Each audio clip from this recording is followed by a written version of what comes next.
নমস্কার বন্ধুরা, আজকে রান্নাঘরে জমি থেকে টাটকা পটল তুলে নিয়ে এসে টাটকা পটল ভাজা হচ্ছে। মা ভাইপোকে কোলে নিয়ে টাটকা পটল ভাজছেন। পটলগুলোকে খুব সুন্দরভাবে খুন্তি দিয়ে নাড়িয়ে ছেড়িয়ে ভাজা করা হচ্ছে। এই দেখুন, আমার ভাইপো রান্না খুব পছন্দ করে।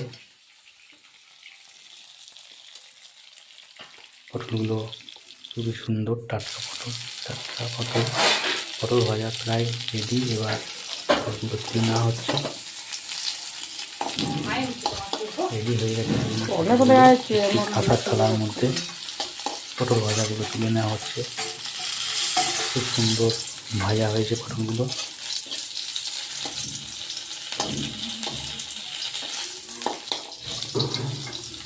পটল ভাজা সব তুলে নেওয়া কমপ্লিট।